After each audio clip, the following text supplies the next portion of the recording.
आज quadratic polynomial के बारे में पढ़ोगे।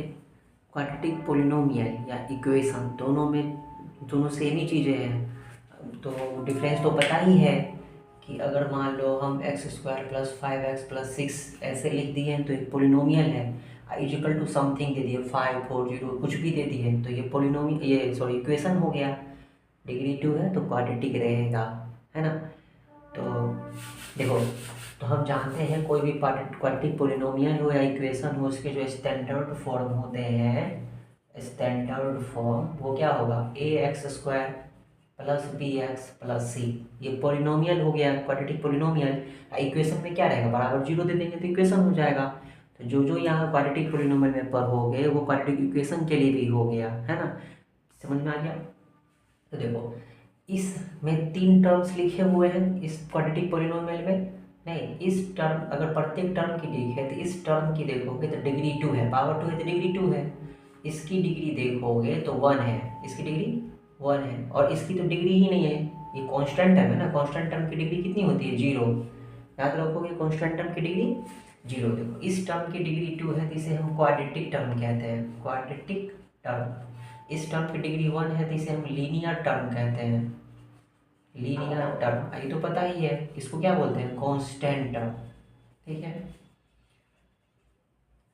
Quadratic term, linear term, constant term. नहीं, लीनियर टर्म x वाले को, क्वाड्रेटिक टर्म x² वाले को। लीनियर टर्म का कोफिशिएंट b है, ये क्वाड्रेटिक टर्म का कोफिशिएंट a है, और कांस्टेंट टर्म c है ना।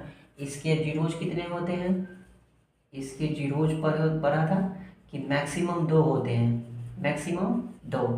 ठीक है, किसी क्वाड्रेटिक पोलिनोमियल के 1 जीरोज भी होते हैं, किसी के 2 होते हैं, किसी के 1 भी नहीं होता है। कोई मतलब जीरोज होंगे तो कोई ना कोई नंबर होगा ना, तो कोई रियल नंबर, किसी पोलिनोमियल के 2 रियल नंबर होंगे जो जीरोज होंगे उसके, किसी पोलिनोमियल के 1 जीरोज होंगे, किसी पोलिनोमियल के 1 भी नहीं होंगे, कोई भी रियल नंबर्स नहीं होगा, कोई भी रियल नंबर्स नहीं होगा। तो देखो, एक क्वेश्चन यहाँ से अभी बन रहा है कि कोई पोलिनोमियल दे देगा, तुमको पूछेगा कि बताओ इसके कितने जीरोज हैं। तुमको क्या कैलकुलेट करके निकालना पड़ेगा, तो नहीं कैलकुलेट करके निकालना पड़ेगा, अभी हम पढ़ेंगे उसके बारे में। तो ऐसे भी क्वेश्चन पूछ सकता है, समझ में आ गया। या नहीं तो कोई पर्टिकुलर पोलिनोमियल देगा कि पूछेगा कि इस पोलिनोमियल में कितने जीरोज होंगे, तो क्या जीरोज निकालना पड़ेगा, जीरोज निकालना नहीं पड़ेगा, बिना निकाले हुए भी समझ सकते हो, बिना निकाले हुए भी समझ सकते हो देख करके, इक्वेशन देख करके कि इसके जीरोज 1 होंगे या 2 होंगे या कितने होंगे। ठीक है, इसके जीरोज को क्वाड्रेटिक पोलिनोमियल में जीरोज को किससे रिप्रेजेंट करते हैं, अल्फा से और बीटा से। मालूम ही है, अल्फा और बीटा से हम क्या करते हैं, जीरोज को रिप्रेजेंट करते हैं। तो कोई भी क्वाड्रेटिक पोलिनोमियल है उसके जीरोज जो होंगे 2 होंगे, अल्फा और बीटा। ठीक है, अल्फा से रिप्रेजेंट कर देते हैं और बीटा से। हम जानते हैं कि दोनों जीरोज का सम करेंगे तो किसके इक्वल आएगा, -b/a। अल्फा जो बीटा बराबर -b/a। b क्या है, b क्या है, x का कोफिशिएंट है, a क्या है, x² का कोफिशिएंट है, बस में। और अल्फा इंटू बीटा c/a। याद रखोगे, अल्फा इंटू बीटा क्या आएगा, c मतलब कांस्टेंट है, और नीचे में क्या आएगा, x² का कोफिशिएंट। देखो, इसमें भी x² का कोफिशिएंट है नीचे में, इसमें भी x² का कोफिशिएंट है। अगर मान लो कोई इक्वेशन ऐसे है हमारे पास x² - 5x - 6, तो अगर इसमें पूछा जाए कि बताओ इसमें a क्या है, b क्या है, c क्या है, तो अगर इसके स्टैंडर्ड फॉर्म से हम कंपेयर करें तो a की जगह देखो 3 लिखा हुआ है, नहीं लिखा हुआ है, a की जगह 3 लिखा हुआ है, b की जगह क्या लिखा हुआ है, साइन के साथ बोलोगे b की जगह -5 लिखा। देखो यहाँ पे साइन हम इसलिए नहीं बोले हैं क्योंकि a की जगह अगर 3 बोल रहे हैं हम, तो आगे में तो +3 हो ही गया ना, प्लस साइन तो हो ही गया। b की जगह क्या है, -5, b की जगह -5 है, और c की जगह -6, है ना। तो अगर मान लो इसमें तुमसे अल्फा जो बीटा पूछा जाए, अल्फा जो बीटा, तो अल्फा जो बीटा कितना होगा, वैल्यू उसका क्या होता है, -b/a। तो b -b/a, तो b कितना है, -5, तो सीधे -5 लिख दे क्या, नहीं, दोनों जीरोस को जोड़ने पर क्या आता है, माइनस, तो -2। ठीक, माइनस दे करके तब b का वैल्यू देना है, माइनस दे दिए, b का वैल्यू कितना है, -5। एक और माइनस देंगे, इसे ब्रैकेट आके देते हैं। और a कितना है नीचे, 3, तो कितना हो जाएगा, माइनस प्लस हो जाएगा ना, तो 5/3। लेकिन अल्फा इंटू बीटा पूछेगा तो हम जानते हैं अल्फा इंटू बीटा क्या होता है, कांस्टेंट बाय कांस्टेंट मतलब c, तो c देखो कितना है, -6। यहाँ नहीं ना, एक और माइनस डालेंगे, यहाँ तो सिर्फ क्या होता है, c/a, नहीं, तो c क्या है, -6, तो -6। नीचे में क्या होता है, a मतलब क्या चीज, कोफिशिएंट ऑफ x², तो x² कोफिशिएंट कितना है, 3 है, तो -6/3 कैंसिल होगा 2, तो कितना होगा -2। तो अल्फा इंटू बीटा कितना हो गया हमारा यहाँ पे -2। तो अगर कोई भी इक्वेशन दिया रहेगा तो उसमें ए बी और सी बोला जाएगा चूज करने के लिए, या फिर चूज करना रहेगा हमको। तो ए बी सी आराम से हम चूज करके बता सकते हैं कि ए बी और सी क्या है इस इक्वेशन में। देखो दोनों क्वाड्रेटिक इक्वेशन है क्योंकि पावर 2 है इसमें। गौर से देखोगे तो इसमें क्वाड्रेटिक इक्वेशन में एक x² वाला टर्म होता है और एक x वाला टर्म होता है। क्या है इसमें लीनियर टर्म, जिसको लीनियर टर्म बोले थे। देखो ax² plus bx plus c। देखो c मतलब कांस्टेंट टर्म, तो कांस्टेंट टर्म तो 4 तो है। bx मतलब क्या होता है, x वाला टर्म होना चाहिए इसमें। देखो इसमें b किसको बोलोगे, जो x का कोफिशिएंट हो। तो x का कोफिशिएंट है इसमें नहीं है। इस टर्म को क्या बोलते हैं, लीनियर टर्म। इस टर्म को क्या बोलते हैं, लीनियर टर्म। इसमें दोनों में लीनियर टर्म गायब है कि नहीं, लीनियर टर्म नहीं है। नहीं, बस में आ गया। अगर यहाँ पे x की वैल्यू निकालने के लिए बोला जाए तो x इक्वल टू क्या होगा, यहाँ x² इक्वल टू 4 होगा। यहाँ से x इक्वल टू क्या होगा, स्क्वायर कर जाएगा तो रूट लगाओगे। रूट लगाते हैं तो क्या करते हैं, प्लस माइनस दोनों देते हैं, तो +-2। तो x की वैल्यू कितनी हो जाएगी, x की वैल्यू 2 होगा, एक +2 होगा और एक -2 होगा। सिमिलरली यहाँ पे x² इक्वल टू क्या होगा, -4। तो यहाँ से x इक्वल टू कितना होगा, रूट लगाएंगे -4 का, यहाँ प्लस माइनस। तो हम पढ़े हैं, हम जानते रियल नंबर्स में पढ़ा होगा कि किसी भी निगेटिव नंबर का स्क्वायर रूट नहीं निकाला जा सकता है। क्योंकि जब हम स्क्वायर रूट निकालते हैं तो दो नंबर का पेयर लगाते हैं। पेयर लगा, जैसे यहाँ पे 4 है तो 2 × 2, एक 2 बाहर निकल गया। इसमें कैसे पेयर लगाओगे, नहीं इसमें भी तुम सोचोगे कि हम ऐसा करते हैं -2 × 2 ऐसे लिख दिए।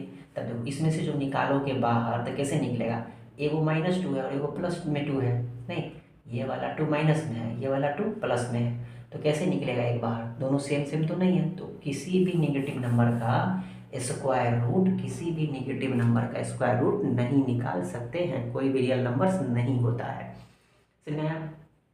लेकिन यहाँ पे कांस्टेंट टर्म जो था, देखो यहाँ निगेटिव था, यहाँ कांस्टेंट टर्म क्या है, पॉजिटिव है।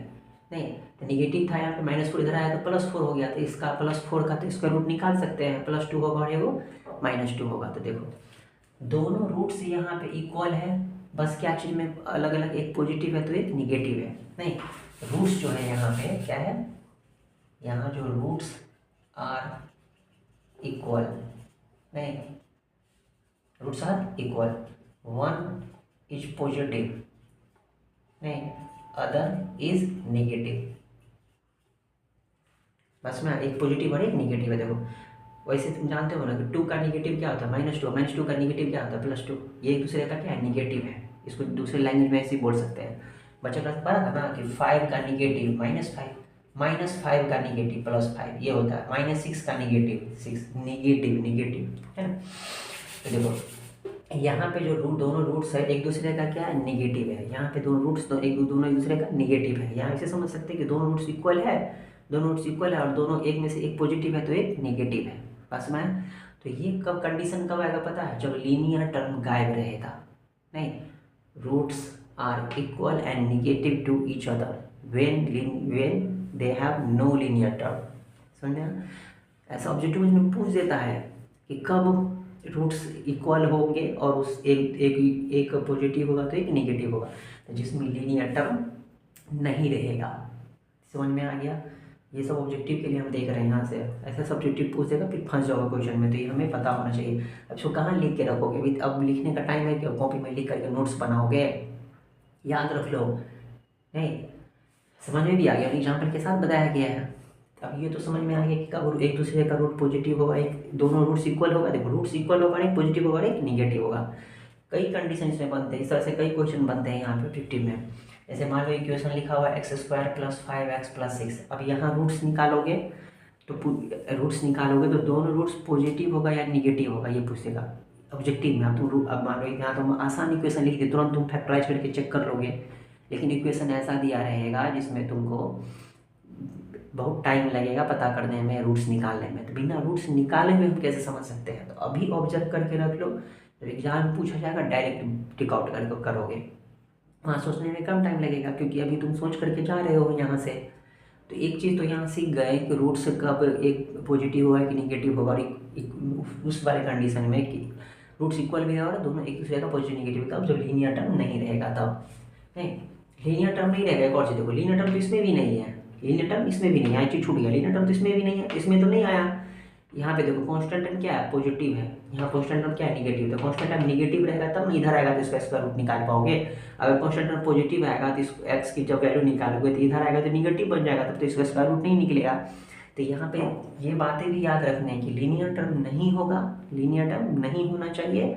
और दूसरी बात क्या कि कांस्टेंट टर्म निगेटिव, एग्जाम्पल से याद रखो, ये एग्जाम्पल अगर ध्यान में रहेगा इसका स्टेटमेंट अवश्य समझ में आ रहेगा, याद हो जाएगा कि लीनियर टर्म नहीं होना चाहिए, मतलब एक्स वाला टर्म नहीं होना चाहिए, और कांस्टेंट टर्म क्या होना चाहिए, निगेटिव। तब मन में सोचोगे कि निगेटिव रहता रहेगा तो पॉजिटिव हो पाएगा, तब हम स्क्वायर रूट निकाल पाएंगे।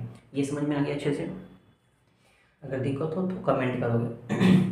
अब देखो ये इक्वेशन दिया, पूछेगा कि इसका रूट्स निकालने के लिए नहीं, पूछेगा कि इसका रूट्स क्या है। पहला ऑप्शन दे देगा एक पॉजिटिव एक निगेटिव, दूसरा ऑप्शन दे देगा दोनों पॉजिटिव, तीसरा ऑप्शन दे देगा दोनों निगेटिव।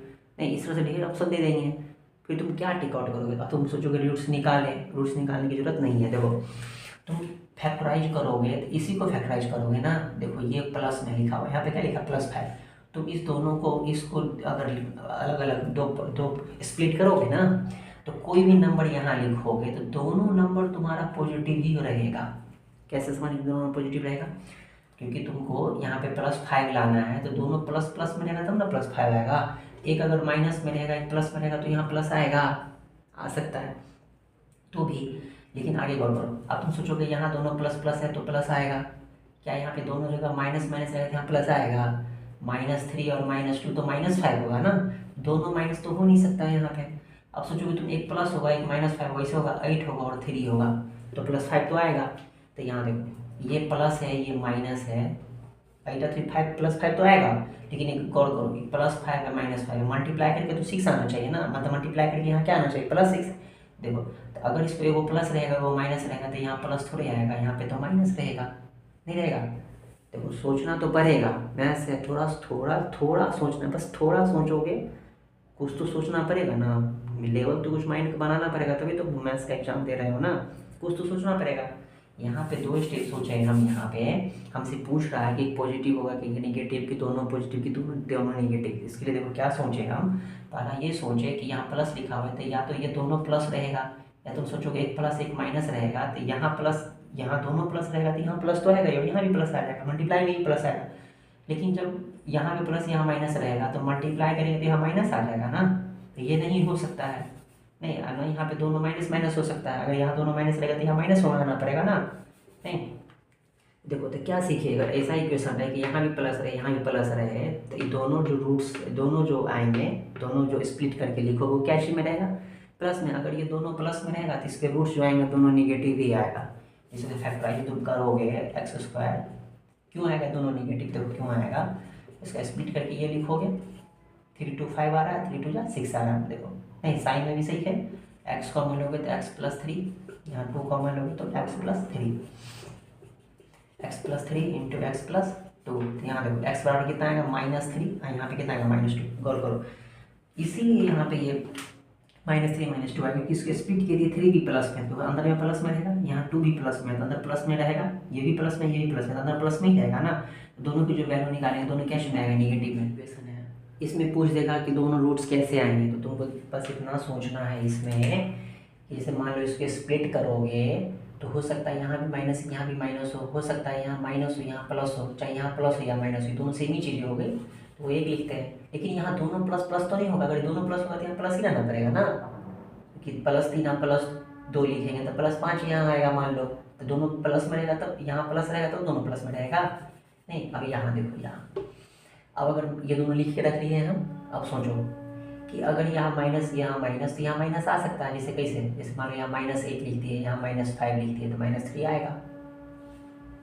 नहीं सॉरी, यहाँ पे दोनों माइनस में ना, मान लो यहाँ पे -1 लिख दिया -2 तो -3 आएगा, यहाँ -8 लिख दिए यहाँ +5 लिख दिए तो देखो तो भी -3 आएगा, आएगा ना, -8 +5 तो भी -3 आएगा। दोनों कंडीशन हो सकता है, लेकिन यहाँ भी प्लस यहाँ भी प्लस, तो क्या 1 और 2 दोगे तो 1 2 3 तो आएगा, +3 ना आएगा, इसका मतलब ये दोनों जगह प्लस नहीं हो सकता है। ठीक है, आगे देखो, अब सोचो कि चलो ये दोनों कंडीशन होगा, अब आगे वाला यहाँ ध्यान दो, तो जोड़ करके ये आना चाहिए, मल्टीप्लाई करके तो ये आना चाहिए ना, -10 ना, तो यहाँ जो भी नंबर लिखा रहेगा ये दोनों नंबर को मल्टीप्लाई करोगे, दोनों में मल्टीप्लाई करोगे तो दोनों माइनस और माइनस को मल्टीप्लाई करेंगे तो प्लस हो जाएगा, यहाँ तो प्लस हो जाएगा ना, तो ये कंडीशन हो पाएगा कि नहीं हो पाएगा? अगर ये दोनों माइनस में रहेगा तो यहाँ क्या हो जाएगा प्लस, तो ये नहीं हो पाएगा, इसका मतलब ये होगा, इसका मतलब क्या होगा, ये कंडीशन फुलफिल कर रही है कि नहीं, करेंगे ना। तब देखो मान लो जो भी नंबर लिखोगे तो उसका रूट्स निकालोगे, जैसे यहाँ पे ये प्लस में, ये भी प्लस में था तो ये भी माइनस में आके, ये भी माइनस में आके, जैसे ये माइनस में है तो इसका रूट्स निकालोगे तो प्लस में आएगा, ये इसका रूट्स निकालोगे तो माइनस में आएगा, तो एक पॉजिटिव आएगा और एक निगेटिव आएगा। दोनों इक्वल नहीं आएगा, ये नहीं कह रहा है दोनों इक्वल नहीं आएगा, इक्वल सिर्फ उसी में आएगा जो ये पीछे पढ़े हैं, ठीक है। और किसी और में भी इक्वल आएगा तो वो तो चेक वो भी देखेंगे, ठीक। तो यहाँ पे हम इक्वल की बात नहीं करें, इक्वल आएगा नहीं आएगा सो हमें पता नहीं है अभी, लेकिन ये जरूर पता है कि एक पॉजिटिव आएगा तो एक निगेटिव आएगा, ये क्लियर है, पॉजिटिव आएगा निगेटिव आएगा।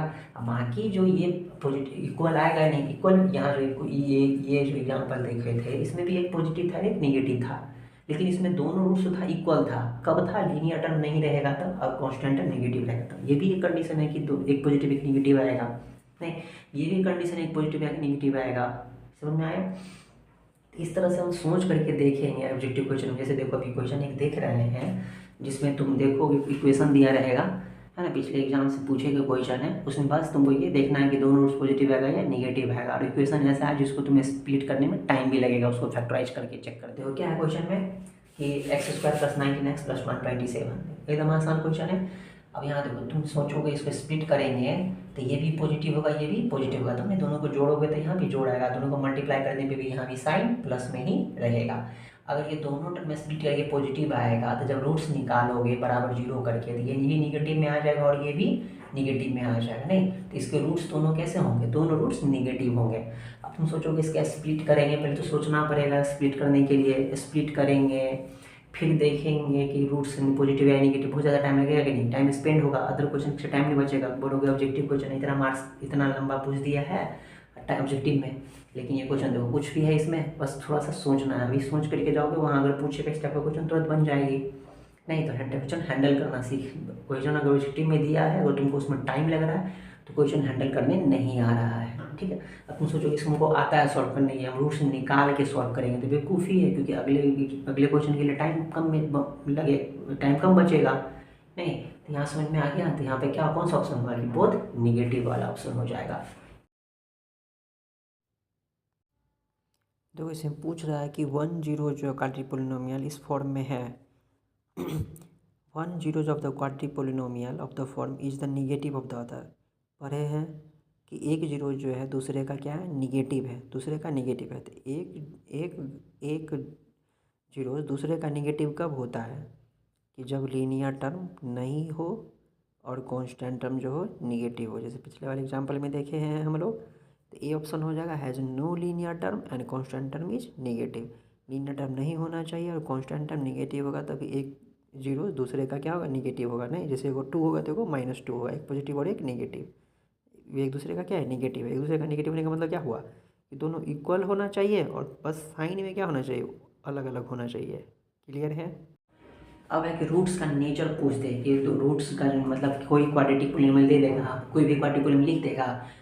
तो अब जैसे बात की अभी कि पॉजिटिव होगा कि निगेटिव होगा, एक पॉजिटिव होगा कि एक निगेटिव होगा, उस तरह से पूछ दे कि हम तो एक कंडीशन में देखे हैं कि रूट्स कब इक्वल हो जाएगा, नहीं इक्वल होगा लेकिन एक पॉजिटिव एक निगेटिव कब होगा, जिसमें लीनियर टर्म नहीं हो, जिसमें लीनियर टर्म नहीं हो, नहीं लीनियर टर्म नहीं हो और कांस्टेंट टर्म क्या हो, निगेटिव हो। तो इसमें क्या होगा, दोनों इक्वल रहेगा लेकिन साइन में अपोजिट होगा।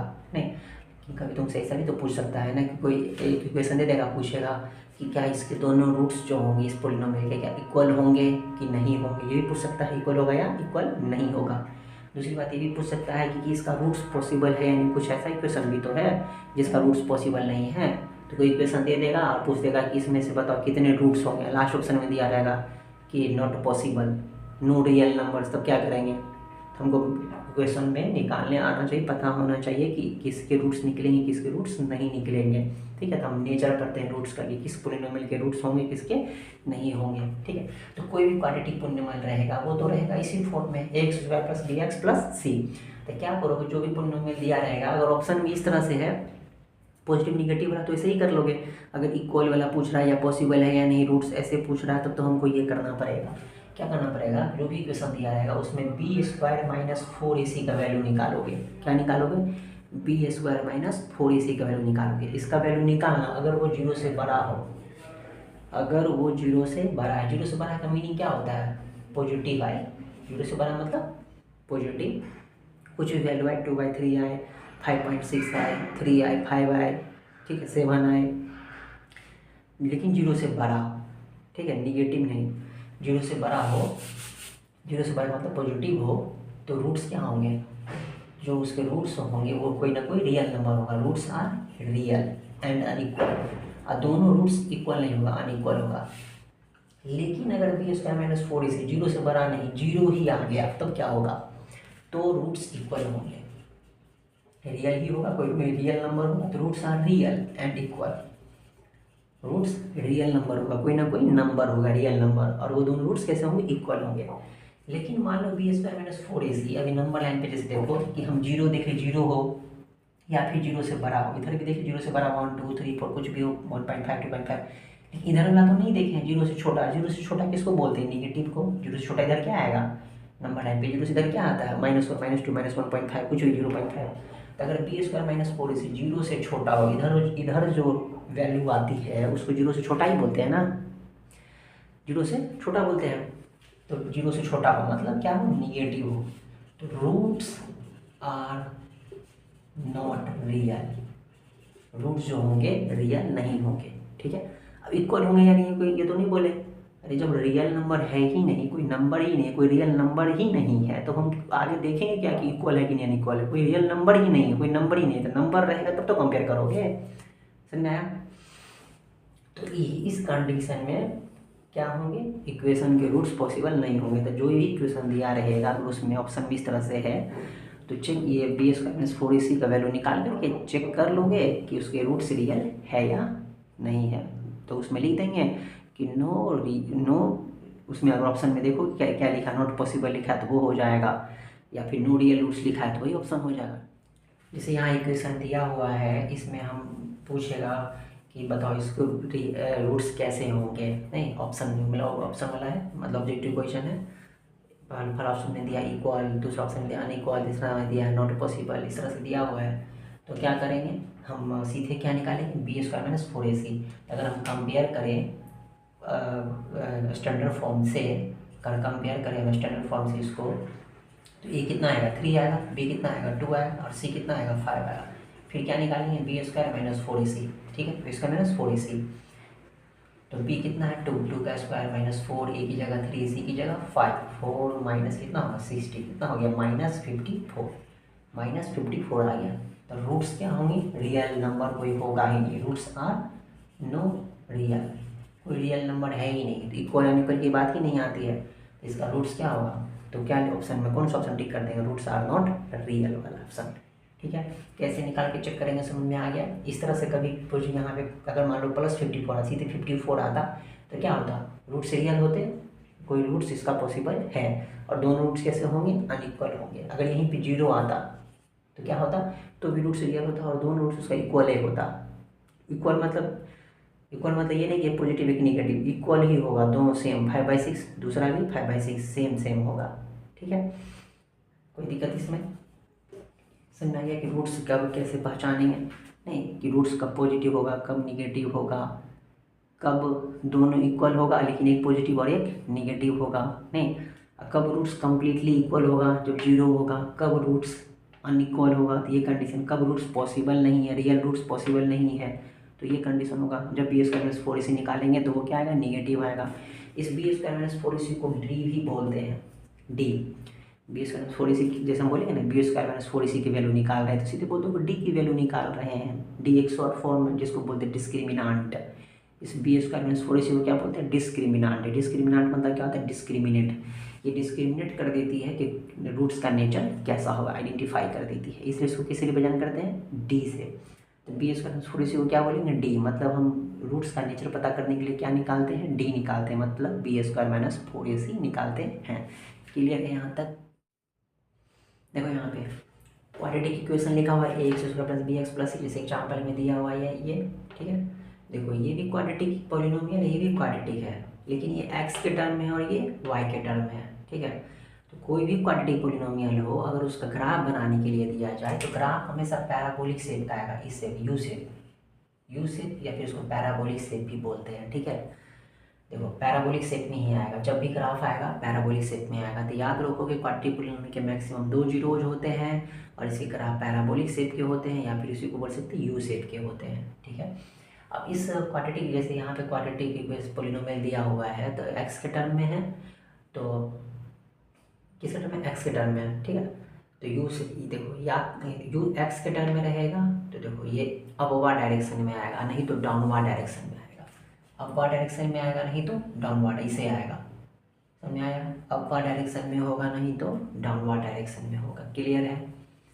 जब ए पॉजिटिव हो, ये समझ रहे हो ना, ये एक्स स्क्वायर का कॉफिशिएंट, अगर ए पॉजिटिव अगर होगा, ए पॉजिटिव होगा तो अपवर्ड डायरेक्शन में होगा, तो क्या होगा अपवर्ड डायरेक्शन में। अगर ए निगेटिव होगा तो क्या आएगा डाउनवर्ड डायरेक्शन में, क्या आएगा डाउनवर्ड डायरेक्शन में, समझ में आया। अब देखो ये हमारा कौन सा एक्सिस है, एक्स एक्सिस है, एक्स एक्सिस है, क्योंकि ये पॉलिनोमियल जो है एक्स के टर्म में है। तो देखो, तो ये कोई भी पॉलिनोमियल हो, मतलब क्वाड्रेटिक पॉलिनोमियल हो, अगर वो एक्स के टर्म में है, अगर उसके 2 जीरोज होगा ना तो ये एक्स एक्सिस को 2 बार कट करेगा, वाई को भी यहाँ कट कर रहा है, उससे मतलब नहीं है, ठीक है। एक्स एक्स को कितनी बार कट करेगा, 2 बार, क्योंकि एक्स की 2 वैल्यू निकलेगी, मतलब 2 जीरोज निकलेंगे।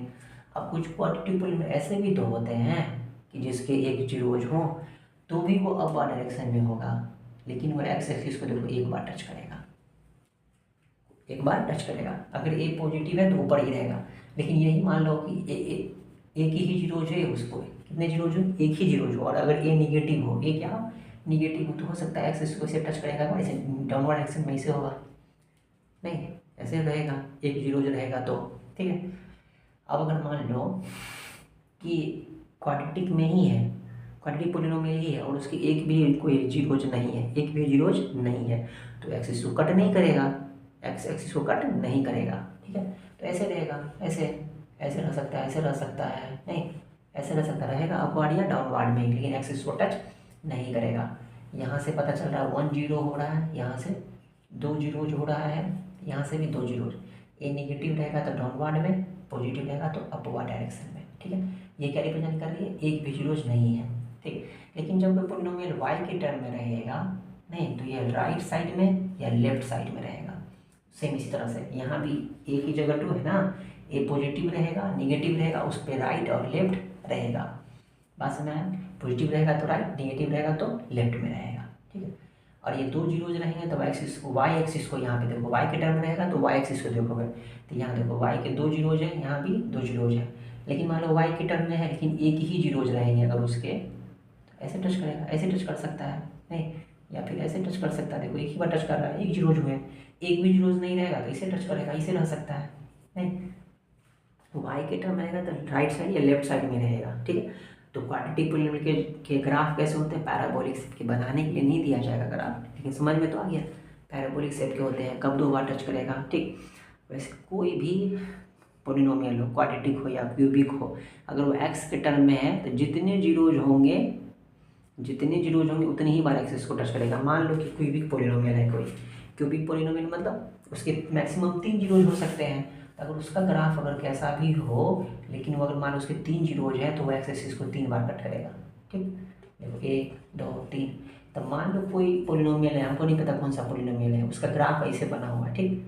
तो उसकी जो भी पॉलिनोमियल होगा उसके कितने जीरोज होंगे, तो एक्स एक्सिस को 4 बार कट कर रहा है तो उस पॉलिनोमियल के 4 जीरोज हो जाएंगे, नहीं। तो ग्राफ देख के भी हम बता सकते हैं कि कितने जीरोज होंगे। वैसे पार्टिकुलर ये क्वाड्रेटिक का पूछा जाए तो मैक्सिमम 2 बार ही एक्स एक्सिस को कट करेगा, क्योंकि किस शेप का होता है, पैराबोलिक शेप का होता है, ठीक है। कोई दिक्कत है इसमें। देखो इस क्वेश्चन में पूछ रहा है कि which of the following is not the graph of a quadratic polynomial.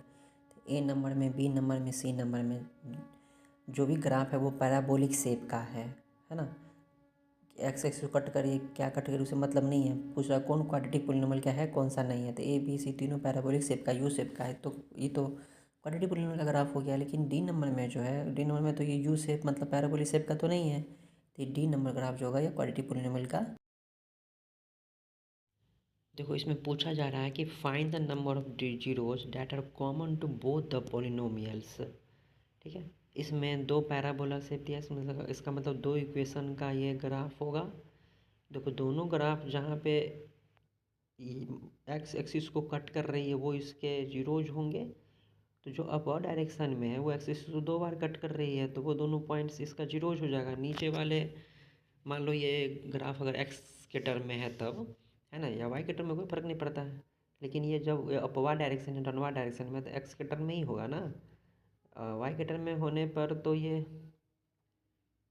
Right side या लेफ्ट साइड में रहती है ना। तो डाउनवर्ड डायरेक्शन में जो है ये भी एक्स एक्सिस को 2 बार कट कर रही है, तो 2 जीरो जिस भी पॉलिनोमियल के हैं, लेकिन पूछ रहा है कि नंबर ऑफ जीरोस, तो पूछता अलग अलग दोनों का 2 जीरोज हो जाता, लेकिन ये पूछ रहा है कि that are common to both the polynomials, है ना। तो देखो, तो दोनों पॉलिनोमियल जहाँ एक दूसरे को कट कर रही है और वो उसका कॉमन पॉइंट हो जाएगा, लेकिन उसका जीरोज होना चाहिए। इसके लिए दोनों एक दूसरे को कट करें, लेकिन एक्स एक्सिस पे कट करें दोनों एक दूसरे को, मतलब तीनों पॉइंट कॉमन, मतलब दोनों कर्व्स का भी पॉइंट और एक्स एक्सिस वाला भी पॉइंट क्या हो, कॉमन। तो देखो एक पॉइंट है ना इस पे, जो जहाँ पे एक्स एक्सिस पे जो दोनों कर्व एक दूसरे को कट कर रही है, एक ही पॉइंट है एक जगह पे और दोनों कर्व एक दूसरे को कट कर रही है, लेकिन वो पॉइंट एक्स एक्सिस पे तो नहीं है। तो जहाँ दोनों दूसरे को कट कर रही है वहाँ कॉमन पॉइंट्स तो है, लेकिन जीरोज होने के लिए दोनों एक दूसरे को कट तो करे, लेकिन एक्स एक्सिस पे कट करे। एक्स एक्सिस पे होना चाहिए कॉमन पॉइंट्स, नहीं तो ऐसा कॉमन पॉइंट सिर्फ एक ही जगह है, इसलिए नंबर ऑफ जीरोज कितने हो जाएंगे, कॉमन नंबर ऑफ जीरोज 1। ठीक है, देखो क्वेश्चंस को बनाने का तरीका, लिखने का तरीका भी हम लोग देखेंगे, ठीक है। सारे क्वेश्चंस का पीडीएफ भी डाल दिया गया है, पीडीएफ से वहाँ से भी क्वेश्चन डाउनलोड करके रख सकते हो, प्रैक्टिस कर सकते हो। सारा क्वेश्चन बैंक से ही है, पिछले एग्जाम से पूछेगा, ऑब्जेक्टिव क्वेश्चन सब है, सब्जेक्टिव क्वेश्चन है। क्वेश्चन देख रहे हो, इसमें दिया है कि पोलिनोमियल को पी एक्स करके लिखते हैं, ठीक है। इक्वेशन आप तो सीधे बराबर जीरो करके लिखते हैं, पोलिनोमियल इसलिए इस तरह से लिखते हैं। देखो इस एक पोलिनोमियल में क्या दिया हुआ है, देखो ये पावर 2 वाला है, क्वाड्रेटिक लीनियर टर्म है, ये के जरूर कोई कांस्टेंट टर्म नहीं होगा, यहाँ थोड़ी 3x 4x होगा, यहाँ कोई ना कोई 3 होगा, 4 होगा, रियल नंबर होगा कोई ना कोई। बोल रहा है कि 2 जो है इसका एक जीरो है, क्या दिया क्वेश्चन में कि since 2 is the zero of P x. Polynomial क्या है, पोलिनोमियल किसे रिप्रेजेंट करते हैं, पी एक्स से। अगर ये 2 जीरो है, इसका मतलब यहाँ पे एक्स की जगह 2 दोगे तो इस पूरे का वैल्यू कितना आएगा, जीरो आएगा। जीरो का मतलब ये तो होता है ना, कोई भी वैल्यू को जीरो कब कहते हैं, जब वो वैल्यू पुट कर देंगे उसमें, तो पोलिनोमियल किसके बराबर हो जाए, जीरो के बराबर हो जाएगा। अगर 2 जीरो है तो देयरफॉर पी एक्स की जगह 2 देंगे तो बराबर कितना आएगा, जीरो आएगा। पुट कर देते हैं एक्स की जगह 2, एक्स की जगह पुट करेंगे तो क्या आएगा कि नहीं, क्योंकि 2 पुट करने पर वैल्यू कितना आना चाहिए, जीरो के बराबर। क्यों जीरो के बराबर किया, समझ में आ गया, ठीक है। तो देखो एक्स की जगह यहाँ पे 2, तो 2x² प्लस 3 इंटू 2 प्लस के इक्वल टू 0। ये सब ऑब्जेक्टिव क्वेश्चन है, ऑब्जेक्टिव क्वेश्चन में तो लिखना पड़ता है ना, शॉर्टकट लिखोगे, इतना मत लिखोगे, सीधे ये लिखोगे, इसके बाद ये सीधे डायरेक्ट लिख दोगे, जब जितना टाइम है उसके अनुसार मैनेज करके लिख दोगे। देयरफॉर के बराबर कितना आ जाएगा यहाँ पे -10, तो के की वैल्यू निकल गई, समझ में आ गया। इक्वेशन दिया हुआ है, देखो ये पावर 2 वाला तो क्वाड्रेटिक टर्म, ये लीनियर टर्म है, कांस्टेंट टर्म। गौर से देखो तो एक्स का कोफिशिएंट 1 है, तो अगर स्टैंडर्ड फॉर्म से कंपेयर करें तो ए की जगह क्या 1 है, बी की जगह क्या है a+1, सी की जगह क्या है कांस्टेंट टर्म b, जो सी की जगह b ही लिखा हुआ है, नहीं। तो इसके 2 जीरोस दिए हुए हैं, 2 और -3, 2 और -3 इसके क्या है, जीरोज हैं। पूछ रहा है तो ए और बी की वैल्यू निकालो। देखो 2 और 3 अगर इसके जीरोज हैं, सिंस 2 और 3 आर द जीरोज बोले तो पोलिनोमियल तो पी एक्स करके लिख दो, जीरोज ऑफ पी एक्स, ठीक है।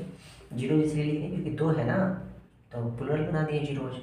अगर जीरोज है तो 2 की एक्स की जगह 2 देंगे तो जीरो आएगा, नहीं, एंड नहीं ऑल्सो, और ऑल्सो पी के -x की जगह -3 देंगे तो भी जीरो आएगा, नहीं आएगा तो पुट कर दो।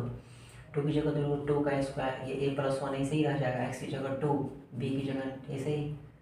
सिमिलरली फिर x की जगह इसमें -3 पुट करोगे तो -3 का स्क्वायर, नहीं, प्लस a+1 ही रहेगा, x की जगह यहाँ फिर -3 और प्लस b बराबर 0।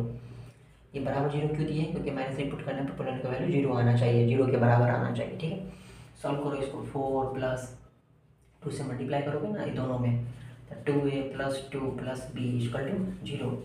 देखो 2 और 4 6 + 2a + b = 0।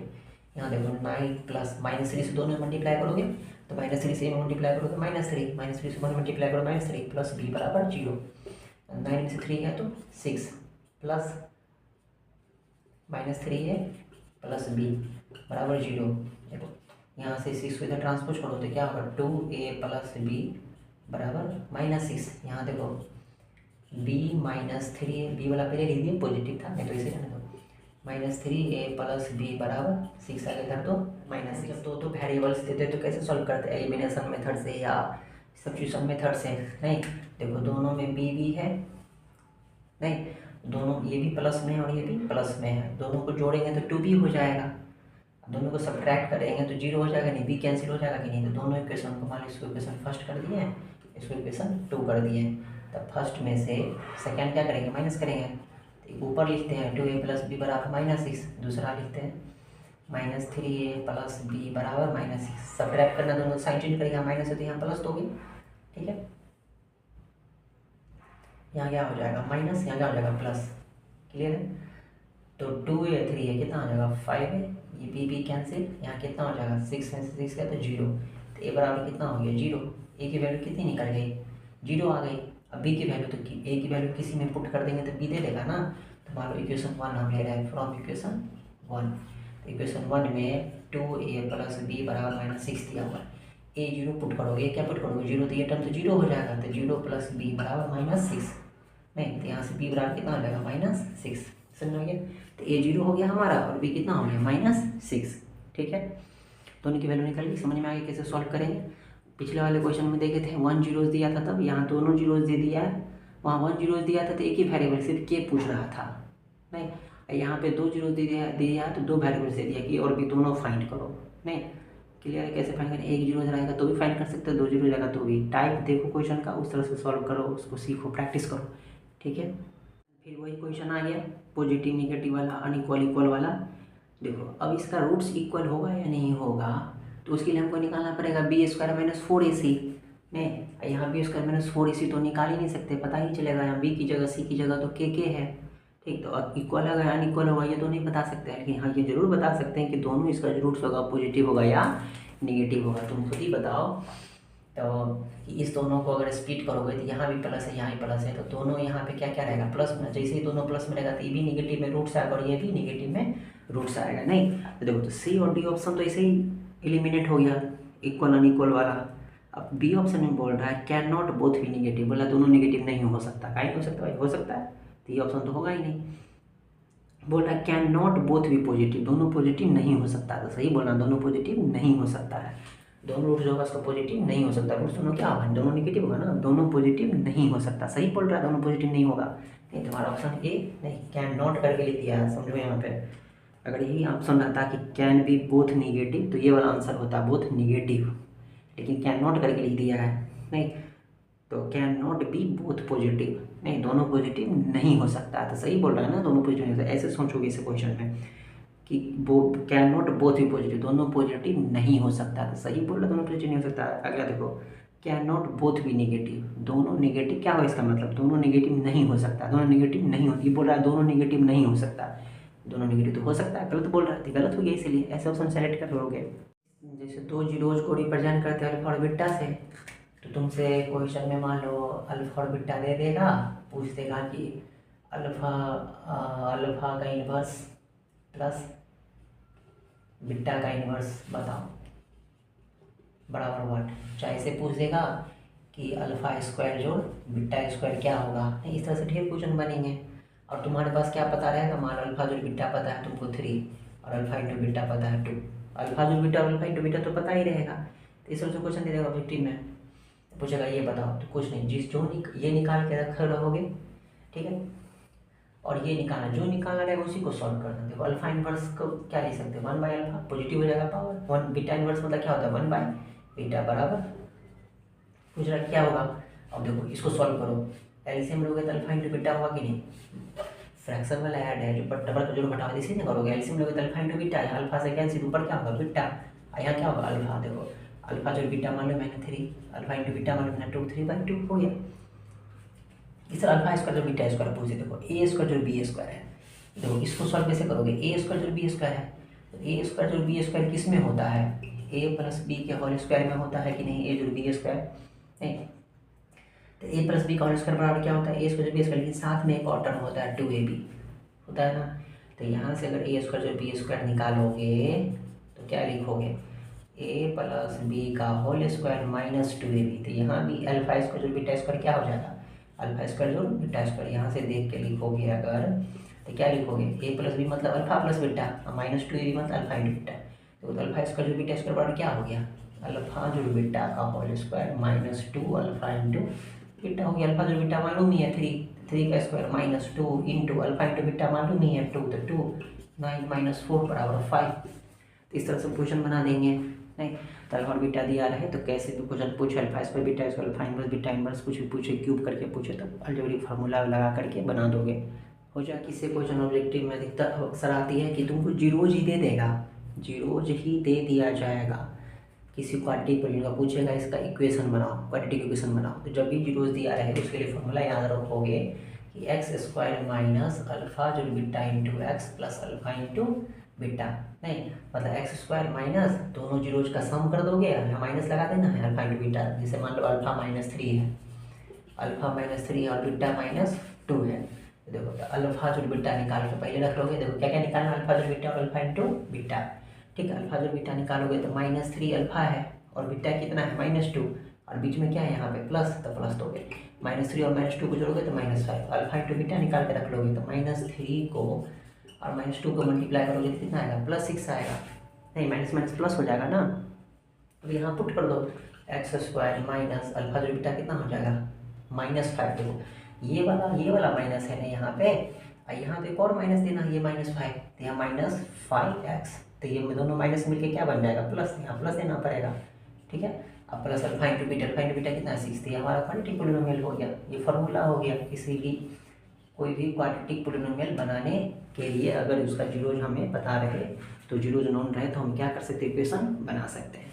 तो बताओ ये -3 और ये -2 ये दोनों जीरोज किस पॉलिनोमियल के, इस पॉलिनोमियल के है कि नहीं, नहीं तो -3 और -2 ये दोनों जीरोज से कितने पॉलिनोमियल बना सकते हैं, सिर्फ एक बना सकते हैं कि नहीं। अभी तक पूछा जाता है यही बोलोगे, लेकिन गौर करो x square plus 5x plus 6 दिया, अगर इसको 2 से मल्टीप्लाई करते प्रत्येक टर्म में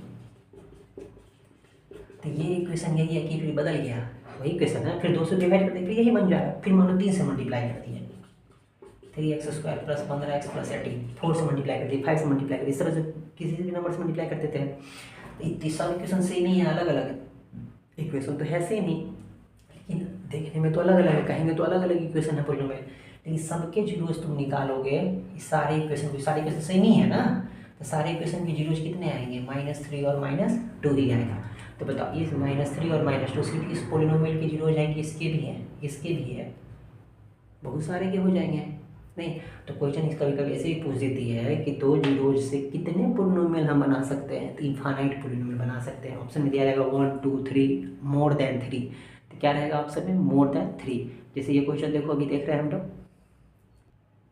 तो क्या लिखा है क्वेश्चन में the number of polynomials having zeros -2 and 5, ठीक एक नंबर ऑफ पॉलिनोमियल पूछ रहा, पॉलिनोमियल की संख्या बताओ जिसकी जीरोज क्या है -2 और -5 है, तो -2 और 5, जैसे यहाँ पे -3 और -2 था उस तरह पूछ रहा था -2 और -5 दो जीरोज हैं, ठीक तो इससे कितने पॉलिनोमियल बना सकते हैं, नंबर ऑफ पॉलिनोमियल्स, तो नंबर ऑफ पॉलिनोमियल्स तो बहुत सारे बना सकते हैं, जैसे यहाँ पे 1 2 3 बहुत सारा बना पाए, तो कितने हो जाएंगे, ऑप्शन में लिखा 1 2 3 मोर देन 3, तो क्या हो जाएगा मोर देन 3। कोई भी 2 जीरो से हम बहुत सारे पॉलिनोमियल बना सकते हैं, ठीक है समझ में आ गया। ये भी कोई पिछले एग्जाम से पूछे गए क्वेश्चन, देखो अभी पढ़े हो 2 जीरोज दिए हैं 5 + 3√2 5 - 3√2, तो 2 जीरोज है ये, तो एक अल्फा कितना हो गया 5 + 3√2, दूसरा जीरोज दिया 5 - 3√2, तो ये बीटा हो गया। अब इसे इक्वेशन बोल रहे निकालिए, इक्वेशन बनाने के सबसे पहले हम क्या निकालते हैं अल्फा जो बीटा और एक अल्फा इंटू बीटा, तो अल्फा जो बीटा निकालो, तो अल्फा का वैल्यू लिखोगे फिर प्लस बीटा का वैल्यू लिखोगे, ये -3√2 या +3√2 जीरो हो जाएगा, 5 5 10 बचेगा, फिर अल्फा इंटू बीटा निकालोगे तो 5 + 3√2, और ये हमारा है 5 - 3√2, देखो a + b into a - b, तो कैसे सॉल्व करो a² तो 5 का स्क्वायर माइनस b का स्क्वायर, तो b पूरा नहीं 3√2 ना 3√2 का स्क्वायर, 5 का स्क्वायर करोगे 25, इसका स्क्वायर करोगे 3 का स्क्वायर 9 और रूट 2 का स्क्वायर 2, तो 9 2 जा 18, कितना हो जाएगा 7। देखो ये निकल गया। फॉर्मूला लगेंगे कि सिंस पी एक्स बराबर क्या होता है एक्स स्क्वायर माइनस अल्फा जो बीटा इंटू एक्स और plus alpha into beta, value put कर दो। एक्स स्क्वायर माइनस अल्फा जो बीटा कितना है यहाँ 10, तो माइनस 10x और प्लस अल्फा इंटू बीटा क्या 7 हो गया ये हमारा। तो हेंस रिक्वायर्ड पोलिनोमियल दिस। देखो क्वेश्चन में दिया है कि find the value of for which one root of the quadratic polynomial 6 times the other. इसमें एक जो रूट है वो दूसरे का 6 टाइम्स है, ठीक। वन रूट जो है दूसरे का 6 टाइम्स है। तो मान लो पहला रूट अगर मालूम चल जाए दूसरा रूट पता कर लेंगे ना। फर्स्ट रूट क्या है दूसरे का 6 गुना कर देंगे, 6 टाइम्स कर देंगे। मान लो पहला रूट अगर मालूम चल गया, एक रूट इसमें से मालूम चल गया कि एक 10 है, तो दूसरा कितना होगा उसका 6 टाइम्स 60। मतलब ये वन रूट सिर्फ हमें पता होना चाहिए। तो मान लो इसमें एक भी रूट नहीं मालूम है, तो एक रूट मान लो x मान लोगे तो दूसरा रूट हो जाएगा 6x। लेकिन वन रूट को x कैसे मानोगे, तो क्वाड्रेटिक पोलिनोमियल खुद ही x के टर्म में है, नहीं तो कुछ और मान लो। तो रूट्स को अल्फा बीटा मानते हैं हम लोग, तो ये मान लो या RST कुछ भी ले सकते हो, KP कुछ भी ले सकते हो। यहाँ बहुत सारे पोलिनोमियल है, हम रूट्स को अल्फा मानते हैं बीटा मानते हैं, वही मानोगे। तो मान लो पहला रूट क्या है, देखो क्या दिया क्वेश्चन में कि one root is 6 times the other. दूसरे रूट का 6 टाइम्स है पहला रूट। तो दूसरा रूट को मान लो x मान लेंगे तो पहला रूट कितना हो जाएगा 6x।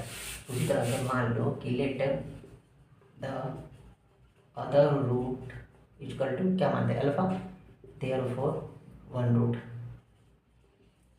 पहला रूट कितना हो जाएगा 6 टाइम्स उसका 6 अल्फा, नहीं। तो पूछ रहा है कि क्या चीज़, find the value of p and भाई, तो p की वैल्यू तो निकालना ही है और साथ में क्या निकालना है कुछ नहीं, बस p की वैल्यू बोल रहा है निकालने के लिए। देखो जो भी इक्वेशन दिए हुए हैं उसमें हम तो क्या क्या पता कर सकते हैं। अभी क्वेश्चन कैसे प्रोसीड किए तो नहीं मालूम है, आपको ऐसा क्वेश्चन अभी पीछे बताए हैं k की वैल्यू निकालने के लिए। उसमें एक रूट दिया हुआ तो वो पुट कर दिए, तो x की जगह पुट कर दिए तो p निकल के आ गया। अब यहाँ तो ऐसा कुछ एक भी रूट नहीं पता है हमको, सब अल्फा के टर्म मतलब x के टर्म में पता है, नहीं नोन नहीं है हमारे पास, वेरिएबल्स के रूप में है। तो और हम इस इक्वेशन में क्या पता कर सकते हैं, ठीक है कि रूट दी इक्वेशन दिया रूट दिया, तो इक्वेशन रूट में क्या रिलेशन होता है, एक रिलेशन होता है कि रूट को जोड़ने पर ये इसके कोफिशिएंट के बराबर होता है, नहीं ये तो पता ही है कि सिंस सम ऑफ जीरोज बराबर, नहीं सम ऑफ जीरोज बराबर मतलब पहला रूट जो दूसरा रूट बराबर क्या होता है -b/a, नहीं माइनस बी की जगह क्या है -14 है ना, तो -14 और -b/a, तो माइनस ये वाला माइनस तो देना ही पड़ेगा। b की जगह क्या है -14, तो -14/a की जगह क्या है एक्स कोफिशिएंट p है, क्लियर है, ठीक। अब यहाँ देखो अल्फा की जगह अल्फा और दूसरा रूट बीटा जो वो कितना है 6 अल्फा, तो बराबर माइनस क्या होगा 14/p। यहाँ देखो 6 अल्फा 7 अल्फा बराबर 14/p, ठीक है। तो यहाँ से अल्फा निकालोगे तो क्या लिखोगे 14/7p, 7 नीचे आएगा 7 2 जा कैंसिल, तो क्या हो जाएगा 2/p। तो अल्फा कितना आ गया 2/p, अल्फा बराबर 2/p। देखो क्या अल्फा की वैल्यू निकल गई, नहीं निकल पाई, हाँ लेकिन अल्फा जो बीटा पुट करने पर ये पता चला। अब चलो एक और क्या निकाल सकते हैं अल्फा इंटू बीटा, तब क्या निकालते हैं अल्फा इंटू बीटा बराबर c/a, c मतलब कॉन्स्टेंट है, तो कॉन्स्टेंट कितना है 8, अब बाई a कितना है p, ठीक है। अल्फा इंटू बीटा, अल्फा तो अल्फा, अब बीटा में दूसरा रूट कितना है 6 अल्फा, नहीं दूसरे का 6 टाइम्स बराबर 8/p, क्लियर है। यहाँ देखो तो 6 अल्फा स्क्वायर बराबर 8/p। यहाँ देखो 6 इंटू अल्फा स्क्वायर, अल्फा का तो वैल्यू मालूम है 2/p, 2/p पुट कर देंगे अल्फा का वैल्यू, नहीं इसका स्क्वायर दिया हुआ है तो इसका स्क्वायर ऐसे करोगे बराबर 8/p। यहाँ देखो 6 इंटू 4/p स्क्वायर बराबर 8/p, नहीं अब यहाँ कैंसिल करो 24/p स्क्वायर बराबर 8/p। तो एक p से यहाँ एक p कैंसिल होगा, ठीक है कैंसिल हो जाएगा, तो क्या बचेगा यहाँ पे एक p से एक p कैंसिल होगा तो क्या बचेगा 24/p, नीचे से नीचे काट सकते हैं। अगर ये देखो यहाँ पूरे में पाई लगा हुआ, यहाँ पूरे में पाई लगा हुआ, तो एक p से एक p कैंसिल हो जाएगा, ठीक है नीचे से नीचे 24/p बराबर 8, क्रॉस मल्टीप्लाई करो 8p बराबर 24, p बराबर 28 नीचे आएगा, 24/8 कितना हो जाएगा 3, 24 को 8 से डिवाइड करेंगे तो 3, p कितना हो गया हमारा 3, हेंस p बराबर 3। समझ में आ गया कैसे सॉल्व किया गया इसको। पहला जीरोज को मान लिया अल्फा, दूसरा जीरोज हो जाएगा 6 अल्फा, 6 टाइम्स है एक दूसरे का। यहाँ पे बस एक स्टेप सोचना था कि प्रोसीड कैसे करें, ठीक। आगे पता नहीं चल रहा था कैसे प्रोसीड करें कि एक रूट मान लो दिया है तो इसमें पुट कर देते ना। देखो पिछला वाला क्वेश्चन में देखे थे कि एक रूट दिया हुआ था तो पुट करके पी की वैल्यू निकल गई थी, नहीं। यहाँ पे एक रूट भी नहीं दिया लेकिन दोनों रूट में रिलेशन अवस्था दिया है, नहीं तो यहाँ तक आके कलम तो रुक जाती है। तो आगे हमको सोचना था क्वेश्चन प्रोसीड कैसे करें। तो रूट है हमारे पास पता है, इक्वेशन पता है, तो रूट और इक्वेशन में जो रिलेशन होता है उससे हम क्या करेंगे प्रोसीड कर गए, और कोई रिलेशन होता है नहीं तो उससे प्रोसीड करते हैं। क्लियर है यहाँ पे। देखो ये टाइप वाइज कुछ नहीं भी क्वेश्चन बैंक से कुछ क्वेश्चन है, तो इस टाइप का देख लीजिए, टाइप वाइज टाइप देख रहे हैं हम लोग, टाइप का प्रैक्टिस कर लो। इस तरह से दूसरा क्वेश्चन आएगा तो बन जाएगा आराम से। देखो पीछे वाला जो क्वेश्चन है सेम वही क्वेश्चन है, अभी जस्ट पीछे जो हम लोग बनाए हैं वहाँ भी देखो, वहाँ पी दिया, यहाँ ए की वैल्यू निकालना है। वहाँ भी जीरोज में रिलेशन दिया हुआ था, यहाँ भी दोनों में रिलेशन दिया कि पहला जीरो अल्फा है और दूसरा जीरो जो है वो 2/अल्फा है। वहाँ पहला जीरो अल्फा था, दूसरा जीरो 6 अल्फा था। सेम वैसे ही प्रोसीड करोगे। देखो क्वेश्चन बदल गए लेकिन टाइप सेम ही है। वहाँ पहला जीरोज एक जीरोज दूसरे का 6 टाइम था, एक अल्फा मान लिया तो दूसरा 6/6 अल्फा था। यहाँ भी वही क्वेश्चन है, ए की वैल्यू निकालना है, एक जीरोज दे दिया है अल्फा, दूसरा जीरो 2/अल्फा, तो उसी से रिलेशन दे दिया, बस अलग अलग करके लिख दिया। यहाँ इसे करके नहीं लिखा है कि हाफ है उसका ये है, ठीक है। तो यहाँ पहला जीरो को अल्फा से रिप्रेजेंट करते हैं, दूसरा जीरो को बीटा से। मान लीजिए अल्फा बीटा 2 जीरो, उसमें भी ऐसे ही लिख सकते थे कि let alpha beta 2 zeros. Alpha alpha ही है, मतलब पहला जीरो अल्फा ही है, दूसरा जीरो बीटा जिसको हम बोलते हैं वो कितना है 2/अल्फा। उसमें क्या करते थे, दोनों जीरो का सम निकाले थे, अल्फा जो बीटा बराबर सिंस अल्फा जो बीटा बराबर माइनस b/a।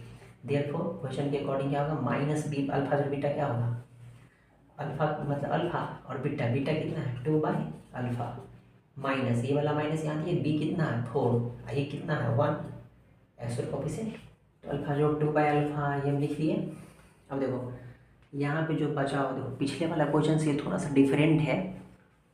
क्या डिफरेंट है खुद पता चल जाएगा। देखो अल्फा पे जो 2/अल्फा बराबर -4/, देखो इसको सॉल्व करेंगे तो अल्फा निकल के आएगा, अल्फा की वैल्यू निकल के आएगी क्योंकि सिर्फ अल्फा बचा हुआ है, तो अल्फा निकल के आएगा कि नहीं। तो क्या हमसे अल्फा की वैल्यू पूछी जा रही है, नहीं पूछी जा रही है, नहीं। तो अल्फा जो बिट्टा लेके हम प्रोसीड कर रहे हैं तो हम देख रहे हैं कि सिर्फ इसमें अल्फा बच रहा है, अल्फा की वैल्यू तो पूछ नहीं रहा है हमसे। तो एक काम करते हैं हम, तो एक और चीज़ निकाल सकते हैं इसमें, अल्फा इंटू बीटा, ठीक है। तो मान लो अल्फा इंटू बीटा निकालते हैं कि सिंस अल्फा इंटू बीटा बराबर c/a। अल्फा मतलब पहला अल्फा, बीटा कितना है 2/अल्फा, सी मतलब कांस्टेंट टर्म, तो कांस्टेंट टर्म क्या है यहाँ पे 2a, नहीं ए के साथ लिखेंगे ना 2, एक्स कोफिशिएंट को ए बोलते हैं, एक्स कोफिशिएंट को बी बोलते हैं, कांस्टेंट टर्म कितना बोलते हैं, किसको बोलते हैं। यहाँ अगर 6 लिखा है तो 6 लिखा है लिखते कि नहीं, तो 2a और नीचे में बाई में a, ठीक है। देखो चूंकि ऑलरेडी हम फार्मूला वाला c/a लिख दिया, इस क्वेश्चन में a दिया ही है, तो चाहो तो इसको ऐसे लिख सकते हो कि सिंस अल्फा इंटू बीटा बराबर कांस्टेंट टर्म, इस तरह से बदल दो, कांस्टेंट टर्म बाय ए मतलब क्या होता है कोफिशिएंट ऑफ एक्स स्क्वायर। तो कांस्टेंट टर्म हो गया 2a और कोफिशिएंट ऑफ एक्स स्क्वायर, तो एक्स कोफिशिएंट कितना है 1, तो यहाँ 1 लिखोगे। देखो अल्फा इंटू 2 अल्फा लिखे, यहाँ पे अल्फा अल्फा कट जाएगा तो क्या बचेगा 2 बराबर 2a/1, तो 1 तो लिखेंगे नहीं। अब यहाँ पे देयरफॉर a बराबर 2 नीचे आएगा, 2/2 कितना आ गया 1, तो देयरफॉर a बराबर 1। पिछले वाले क्वेश्चन से कैसे डिफरेंट है थोड़ा सा समझ में आ गया। यहाँ अल्फा जो बीटा निकालने तो वहाँ देखो दोनों निकालना पड़ा था क्योंकि दोनों में पी आ रहा था। पिछले क्वेश्चन में अल्फा जो बीटा निकाले उसमें भी पी था, अल्फा इंटू बीटा निकाले उसमें भी पी था, इसलिए दोनों निकाले, दोनों में लिखे। एक को अल्फा जो बीटा लिखे उसमें भी पी था, उसको आगे सॉल्व किया, आगे सॉल्व नहीं हुआ, बच गया आधे पे तो छोड़ दिया, फिर अल्फा इंटू बीटा सॉल्व किए। नहीं यहाँ पे अल्फा जो बीटा निकालने के लिए हम सोच रहे थे कि सिर्फ अल्फा बच रहा है, ए तो बच ही नहीं रहा है क्योंकि ए की वैल्यू पूछ रहा है, इसलिए इसको नहीं निकालोगे, सीधे अल्फा इंटू बीटा निकाले हम। यहाँ पे कॉन्स्टेंट टर्म इसलिए लिख दिए क्योंकि हम यहाँ पे c/a लिखते हैं, ए तो ऑलरेडी इस क्वेश्चन में है ही नहीं, जैसे हम यहाँ पे सपोज नहीं ना करते एक्स क्योंकि एक्स के टर्म में तो है ही है, इसी तरह से हम अल्फा इंटू बीटा लैंग्वेज में लिख दिए। क्लियर है। पिछले वाले क्वेश्चन में हम क्यों अल्फा जो बीटा अल्फा इंटू बीटा निकाले दोनों, इसमें सिर्फ एक ही निकाले। समझ में आ गया। देखो क्वेश्चन में इक्वेशन दिया हुआ है, पॉलिनोमियल दिया हुआ है, अल्फा और बीटा इसके क्या है रूट्स हैं, वही जीरो को रूट्स बोलते हैं, such that alpha minus beta बराबर 1। तो पूछ रहा कि फाइंड द वैल्यू ऑफ के। देखो इसमें भी यहाँ के दिया हुआ है, सेम प्रोसेस से निकालेंगे। ठीक है, क्या करेंगे, अल्फा माइनस बीटा दिया है यहाँ पे, हमको तो अल्फा जो बीटा इसमें से निकाल सकते हैं और अल्फा इंटू बीटा निकाल सकते हैं, निकाल लेंगे। ठीक है, देखो अल्फा जो बीटा निकालेंगे तो सिंस अल्फा जो बीटा बराबर क्या होता है, माइनस बी बाई ए। ठीक है, तो माइनस बी मतलब क्या होता है, कॉन्स्टेंट कोफिशिएंट ऑफ एक्स, तो कोफिशिएंट ऑफ एक्स कितना, -5 साइन के साथ लिखेंगे, और ए मतलब कितना होता है 1, नहीं तो यहाँ पे अल्फा जो बीटा वाला कितना हो गया, माइनस माइनस प्लस हो गया ना। देखो जैसे ही ये अल्फा जो बीटा वाला 5 निकल के आएगा, कुछ ना कुछ तो याद आ रहा होगा, x प्लस वाई बराबर 5, x माइनस वाई बराबर 1, नहीं एलिमिनेशन मेथड या शॉर्टकट मेथड लगा, ये सब्स्टिट्यूशन मेथड से बीटा बीटा कैंसिल हो जाएगा, अल्फा निकल के आएगा। जब दो वेरिएबल्स इस तरह से आते हैं प्लस में माइनस में, तो हमको निकालने आता है कि नहीं, जैसे इसको देखोगे तो इसमें फर्स्ट और सेकेंड लगाओगे, एलिमिनेशन मेथड कर दोगे कि अल्फा जो बीटा बराबर 5 और अल्फा माइनस बीटा बराबर 1, क्या करेंगे, पहला इक्वेशन दोनों इक्वेशन क्या करना पड़ेगा, जोड़ना पड़ेगा, बहुत सारा बना लीनियर इक्वेशन 2 वेरिएबल्स में, दोनों इक्वेशन को जोड़ोगे तो बीटा कैंसिल हो जाएगा, तो 2 अल्फा बराबर 6, अल्फा बराबर 3, देखो अल्फा निकल के आ गया। अब इसमें से इसमें पुट किसी भी इक्वेशन में पुट कर दोगे, या तो इसमें पुट करोगे या तो इसमें, तो बीटा निकल जाएगा। तो मान लो इक्वेशन फर्स्ट में पुट कर देते हैं, फ्रॉम इक्वेशन 1 अल्फा जो बीटा कितना दिया है 5, तो अल्फा का वैल्यू अगर 3 है तो बीटा 2 होगा ना, तो 3 2 5 होगा, तो बीटा बराबर 5 माइनस 3 कितना हो जाएगा 2, तो बीटा बराबर 2, नहीं सर रेक्टेंगल बना के घेर दोगे। देखो इसमें अल्फा इंटू बीटा निकालने की जरूरत नहीं भी नहीं पड़ी, नहीं क्वेश्चन समझ में आ गया। अच्छा क्वेश्चन में देखो, क्वेश्चन में तुमसे क्या पूछ रहा था, अल्फा और बीटा पूछ रहा था कि फाइंड द वैल्यू ऑफ के पूछ रहा था, के की वैल्यू पूछ रहा था। अब बताओ कि इसमें तुमसे के की वैल्यू पूछ रहा था, हम तो अल्फा और बीटा निकाल दिए, नहीं चलो मान लो इसमें से अल्फा और बीटा पूछता तो ऐसे निकाल के रख लेते कि नहीं, क्लियर है। चलो एक इक्वेशन को अल्फा और बीटा निकाले, क्योंकि इसके अनुसार हम किए तो कुछ भी नहीं निकाल सकते, हाँ जीरोज और कोफिशिएंट से जरूर निकाल सकते हैं। तो अल्फा जो बीटा निकाले, पुट कर दिए इसमें, तो एक जीरोज आ गया, दूसरा जीरो निकालने की जरूरत है भी नहीं, क्लियर है, एक जीरो निकल गया। अब देखो तुमको पता है, अभी 2-3 क्वेश्चन पीछे पहले पढ़े थे हम, कि अगर एक जीरोज पता रहेगा मतलब ये एक जीरोज 3 है, मतलब ये एक्स की वैल्यू है ना, तो एक्स की वैल्यू अगर इसमें पुट कर दोगे, ये अल्फा 3 है जो एक जीरोज होगा इस इक्वेशन का, इस पोलिनोमियल का, तो अगर इस पोलिनोमियल का जीरोज है तो 3 पुट करने पर इसकी वैल्यू कितनी आएगी 0। याद करो क्वेश्चन था ना कि 1 0 अगर पता रहेगा तो इसमें पुट करेंगे तो के निकल के आ जाएगा। 3 क्या है इसका जीरोज है, 3 क्या है इस पोलिनोमियल का जीरोज है। देयरफॉर P3 कितना होगा, इसको px कर देते हैं, P3 0 होगा कि नहीं, तो x की जगह 3 पुट कर दो, 3 का square minus 5 into 3 plus 3 into के माइनस 1 बराबर 0, समझना है। यहाँ 9 माइनस 15 प्लस 3 से मल्टीप्लाई करोगे, 3 के माइनस 3 बराबर 0, नहीं जैसे इसमें अल्फा 3 है, x की जगह 3 पुट करेंगे तो सिर्फ एक ही के बचेगा ना, तो के तो निकल के आएगा, इसके सीधे पुट कर दिए तो कितना हो जाएगा 3 और 15 18, तो 9 में से 18 जाएगा तो -8 प्लस 3 के बराबर 0, 8 इधर जाएगा तो प्लस 8 हो जाएगा, तो के बराबर कितना हो गया 8/3, समझ में आ गया। 8 नहीं होगा यहाँ 9 होगा ना, 15 3 18, 18 में से 9 जाएगा तो 9 होगा, तो के बराबर कितना हो जाएगा इधर 9/3, 3 से कैंसिल हो जाएगा, क्या बचेगा के बराबर 3, क्लियर है। देखो इस टाइप के 3 टाइप क्वेश्चन देख लिए, तीनों अलग अलग थोड़े से अलग अलग थे, प्रैक्टिस करो अच्छे से, क्लियर। इसके बाद हम लोग केस बेस्ड भी देख लेंगे तो वो अच्छे से समझ में आ जाएगी, इसका पोलिनोमियल कंप्लीट इतना प्रैक्टिस कर लोगे। इसके बाद सेल्फ असेसमेंट पेपर हम PDF में डाल देंगे, वो भी बना लोगे, वो भी हम चैनल पे डाल देंगे, उससे प्रैक्टिस कर लोगे। इतना प्रैक्टिस कर लोगे पोलिनोमियल में, पोलिनोमियल से क्वेश्चन नहीं छूटेगा। पिछला वाला वीडियो जिसमें रियल नंबर था 1 घंटे का, वो तो 1 घंटा रियल नंबर, 1 घंटा पोलिनोमियल, 1 घंटा सब चैप्टर कर लोगे। अभी से रिवाइज पूरा प्रैक्टिस कर लोगे, पूरे दिसंबर में प्रैक्टिस हो जाएगा, जनवरी तक मानो चला गया। फिर इसके बाद रोज़ 1 घंटे तो टाइम दे ही सकते हो मैथ में, तो क्या दिक्कत है, जनवरी चला जाएगा तो। फिर इसके बाद क्वेश्चन वो जो सवाल का मिलेगा प्रैक्टिस सेट, तो 5 सेट बचा के रखोगे जो एग्ज़ाम से पहले, मैथ्स के एग्ज़ाम से पहले बना लोगे 5 सेट। 5 दिन है, 5 दिन तो गैप रहता है 4-5 दिन, तो रोज़ 1 सेट बनाओगे, सुबह सेट बनाओगे, शाम में उसको फिर क्वेश्चन फिर आंसर मिलाओगे, जो नहीं बनेगा उसको रिकॉल कर लोगे, उसको प्रैक्टिस कर लोगे 5 सेट। बचा के रखना है ना, सुबह बनाना मैथ्स एग्जाम से पहले और शाम में उसको मिलाना है, और दिन में कुछ कुछ अपना रिवाइज करना है या फिर फ्री माइंड रहना है। क्लियर है? क्योंकि जब सुबह में क्वेश्चन बनाओगे ना तो कुछ कुछ पॉइंट्स फंसेगा जो लगेगा तुमको हम भूल गए हैं, तो पर टाइम में उस पॉइंट्स को देख लेना एक बार, फिर शाम को जो बनाए रहोगे वो मिला करके देख लेना, नहीं रिव्यू कर लेना अपने बनाए हुए खुद से। क्लियर है? देखो कभी कभी क्यूबिक पोलिनोमियल से भी क्वेश्चन पूछ दिए जाते हैं, ये अक्सर नहीं पूछे जाते हैं, फिर भी हम पर देख लेंगे और ये क्वेश्चन प्रैक्टिस कर लेंगे, उसी से बन जाएगा, ऑब्जेक्टिव पूछे या कुछ भी पूछे। ठीक है, तो क्यूबिक पोलिनोमियल का स्टैंडर्ड फॉर्म देख लिए। इसके जीरोज 3 होते हैं, 3 डायरेक्ट नहीं, मैक्सिमम 3 भी होंगे, 2 भी होंगे, 1 भी होंगे, है ना। इसके जीरोज कितने होंगे? मैक्सिमम 3।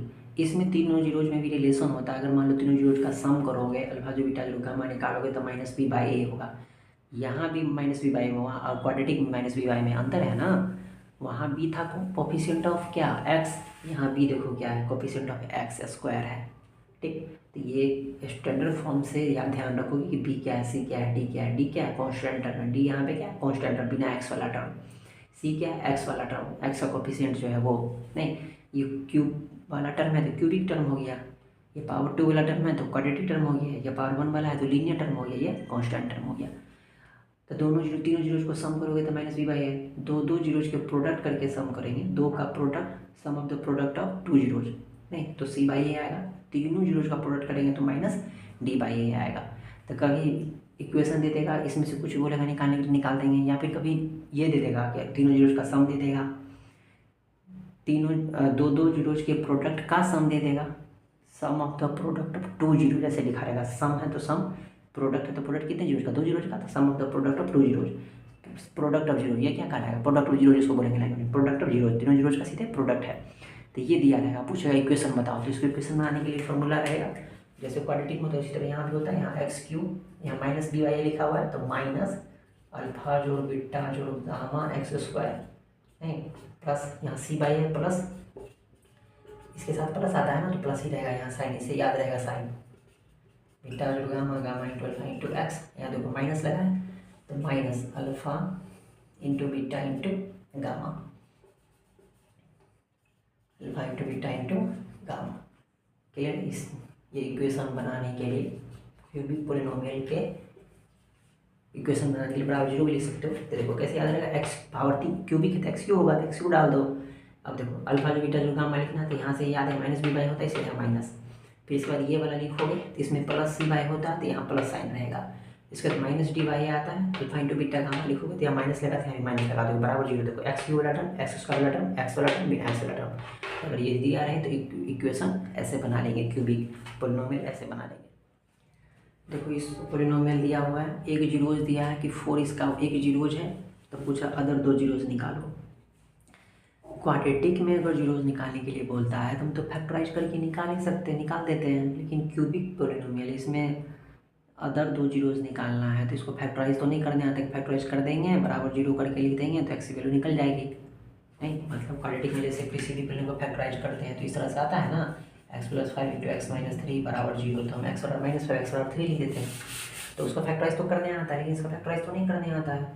तो याद करो क्लास 9 में पढ़ा था, इसका एक जीरोज तो दिया है ना कि 4 is 1 0 of px, याद है, तो एक जीरो है इसका, अगर ये जीरो है तो x की वैल्यू कितनी हो गई 4, तो अगर इसे हम इस 4 को इधर ट्रांसपोज कर दें तो x - 4 बराबर क्या हो जाएगा 0, तो 4 इसका जीरोज है तो ये x - 4 क्या है, ये x - 4 इसका फैक्टर है, क्योंकि अब एक पोलिनोमियल बन गया ना तो इस पोलिनोमियल का फैक्टर ये है, नहीं तो therefore x - 4 is a factor of px। नहीं देखो क्यूबिक पोलिनोमियल का फैक्टराइज कैसे करते हैं ये भी सीख जाएंगे यहाँ से, क्लास 9 में पढ़े हुए से। अब देखो इस पोलिनोमियल से इसको डिवाइड करेंगे, इस पोलिनोमियल से इसको डिवाइड करेंगे, 9 क्लास में पढ़े थे रिमाइंडर थ्योरम, उसी पे है ये।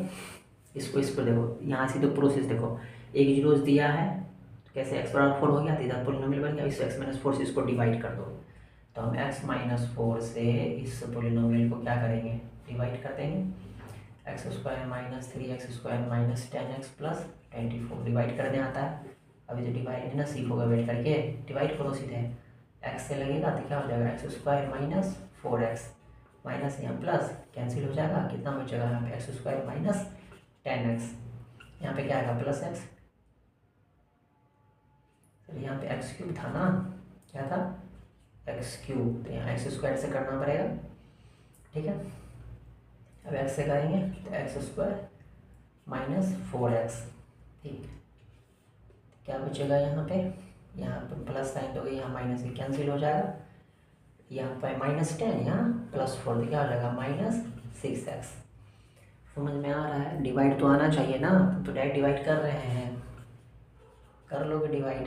यहाँ पे कितना है -6 लाना है ना, तो यहाँ -6 से मल्टीप्लाई करना पड़ेगा, तो -6x + 24, यहाँ साइन चेंज करो, यहाँ प्लस यहाँ माइनस, कितना है लास्ट में डिनोमिनेटर 0 आना ही चाहिए क्योंकि फैक्टर से डिवाइड कर रहे हैं ना। तो कितना आया कोसेंट इसका, ये आया कि नहीं, ये डिवाइडेंड हो गया, ये डिविजन हो गया, ये कोसेंट हो गया। देखो तो ये बराबर क्या बराबर, ये बराबर हम लिख सकते हैं कि नहीं कि x³ minus 3x² minus 10x + 24 बराबर क्या लिख सकते हैं, इतना इंटू इतना x² + x minus 6 into x minus 4, नहीं डिवीजन एल्गोरिथम बराबर होता है ना, ये बराबर इतना into division into quotient, denominator तो 0 है, प्लस में 0 नहीं देंगे, ठीक है। तो देखो इसका ये इतना इंटू इतना लिखा थी, प्रोडक्ट फॉर्म हो गया कि नहीं, देखो इसका फैक्टराइज करके ये हो गया कि नहीं, तो जीरोज फाइंड करने के लिए इसको 0 के बराबर करते हैं ना, to find to get zeros, हम इसको जीरोज को इक्वल करते हैं, x² + x माइनस 6 बराबर 0, फिर ये बराबर 0, तो यहाँ से 4 निकलेगा तो मालूम ही है, तो इसको जीरोज के बराबर करेंगे। अब इसको क्वाड्रेटिक बनेगा, क्वाड्रेटिक को फैक्टराइज करके तो निकालने आता ही है जीरोज, फैक्टराइज करो, जोड़ करके कितना आना चाहिए 1, मल्टीप्लाई करके -6 आना चाहिए, तो क्या होगा +3x और -2x माइनस 6 बराबर 0, तो यहाँ x कॉमन आएगा तो x +3, यहाँ -2 कॉमन आएगा तो x -3 बराबर 0, तो x -3 इंटू x -2 बराबर 0, तो यहाँ से x बराबर कितना हो जाएगा 3 और ये क्या होगा 2 हो जाएगा, नहीं यहाँ गलती हो गया, -2 कॉमन लोगी, यहाँ माइनस कॉमन लोगी तो यहाँ प्लस ना हो जाएगा, तो क्या हो जाएगा यहाँ पे x +3 यहाँ x -2, तो यहाँ से x बराबर क्या हो जाएगा +3 इधर आएगा तो -3 और -2 क्या हो जाएगा यहाँ पे 2, तो x बराबर क्या होगा -3 और 2, नहीं तो एक जीरोज 4 था, दूसरा जीरोज क्या निकल गया -3 और 2, तो लास्ट में क्या लिख दोगे hence the other 2 zeros of px बराबर -3 एंड 2। तो किसी कोई पॉलीनोमियल का एक जीरोज दिया रहेगा तो 2 जीरोज कैसे फाइंड करेंगे हम सीख लिए, समझ में आ गया। देखो इसमें लिखा Amit design a flower face using a graph polynomial equation of the curve given in the graph का इक्वेशन दिया हुआ है, दो कर्व है, एक कर्व का ग्राफ दिया हुआ है। देखो सब y के टर्म में है, तो अगर इस ये जो क्यूबिक पॉलिनोमियल है इसका जो जीरोज देखेंगे, जहाँ पे y एक्सिस को कट करेगा वहाँ पे देखेंगे, नहीं दोनों ग्राफ एक दूसरे को कट कर रही है, कहाँ पे कट कर रही है, ऊपर में 0 है, उसके नीचे वाली लाइन पे -1, उसके नीचे वाली लाइन पे -2, तो इस पॉइंट का कोऑर्डिनेट कितना हो जाएगा, पहले x कोऑर्डिनेट लिखते हैं तो x कोऑर्डिनेट तो 0 है, y कितना होगा -2, तो 0, -2, ठीक है। इतना टाइम नहीं देना है सीधे, मतलब ये पढ़ने में इतना देखने में, बस सीधे देखो ऊपर कुछ नहीं लिखा हुआ है, यहाँ इक्वेशन दिया हुआ है, ठीक है। फिर क्वेश्चन पढ़ो कि Sara looks at the graphical model and makes an observation, ठीक, the zero of the polynomial is at the origin is the correct. इस पोलिनोमियल का जो जीरो है ओरिजिन है, देखो ओरिजिन पे तो कट ही नहीं कर रहा, तो इसका जीरो ओरिजिन कैसे हो जाएगा, नहीं तो ओरिजिन जीरो नहीं होगा। Is the correct, no it is not correct. If not, अगर नहीं है तो what are the coordinates of the zeros of the polynomial, इस पोलिनोमियल का जीरोज कहाँ पे होगा, जहाँ पे वाई एक्सिस को कट करेगा। देखो तो ये जो कर्व है वाई एक्सिस को कहाँ पे कट कर रहा है, इस पॉइंट पे, तो इस पॉइंट कोऑर्डिनेट कितना है -2, 0, ठीक है। तो -2, 0 इस पोलिनोमियल का क्या हो जाएगा, जीरोज हो जाएगा, नहीं तो आंसर में क्या लिखेगा, लिखा हुआ है zero of the polynomial is not at origin point इसका जीरोज नहीं है। और इस जीरो का कोऑर्डिनेट कितना हो जाएगा 0, -2, क्योंकि इसमें कोऑर्डिनेट दिया है, इस पॉइंट का कोऑर्डिनेट होगा ना, एक्स कोऑर्डिनेट 0 है, वाई कोऑर्डिनेट -2 है, तो 0, -2। नेक्स्ट क्वेश्चन पूछ रहा है the curve M is a mirror image of P Y on the Y axis which polynomial represents curve M, नहीं एम, यहाँ देखो कर्व एम जो है वो मिरर इमेज है किसका, पी वाई का, तो देखो एम इस तरफ है राइट साइड में, तो एम जो है पी वाई का मिरर इमेज है, तो मिरर इमेज है तो क्या होगा, मिरर इमेज में क्या होता है, डिस्टेंस तो सेम ही रहता है, बस क्या रहेगा इसमें, देखो इस तरफ अगर मान लो यहाँ -5 है तो इधर इधर क्या होगा 5, देखो ये दूसरे सेम में डिस्टेंस पर है, मिरर इमेज हो गया, बस साइन में उल्टा हो जाएगा। तो यहाँ भी जो इक्वेशन होगा इस साइन में क्या हो जाएगा, उल्टा हो जाएगा। जैसे -0.25 वाई क्यों लिखा है तो प्लस में हो जाएगा, y² भी माइनस में, ये भी प्लस में हो जाएगा, सब क्या हो जाएगा प्लस में। नहीं, मिरर इमेज है ना, इसीलिए डिस्टेंस सेम रहेगा, इक्वेशन भी सेम रहेगा, बस साइन में अपोजिट हो जाएगा। तो देखो यहाँ पे साइन में क्या लिखेंगे, अपोजिट। रीजन भी लिख देंगे कि m is the mirror image of the curve, so all the signs are reversed, sign क्या हो जाएंगे, रिवर्स हो जाएंगे, देयरफॉर पॉलिनोमियल क्या हो जाएगा, समझ में आ गया।